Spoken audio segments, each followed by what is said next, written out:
Chapter 2. Navigator Window, Basics. The Navigator window panel can be found at the left-hand side between the Market Watch and the Terminal window. You can choose to display or hide this panel by using your keyboard and pressing Ctrl+N, or by using the toolbar shortcut button, or by using the View toolbar and finding the Navigator window option. The Accounts tab in the Navigator window enables you to control useful features of the platform, such as flipping between accounts, the data of which is stored by your client terminal. As we mentioned in a previous session, every time you decide to tick Save Account Information when you log in, your account details will be stored in this section. Next comes the Indicators slot, which enables you to easily add indicators to your charts. The following slot is called Expert Advisors, where you can manage your automated trading strategies.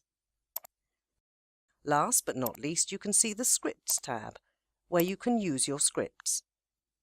In our next tutorial sessions, you will learn about all these sections in more detail.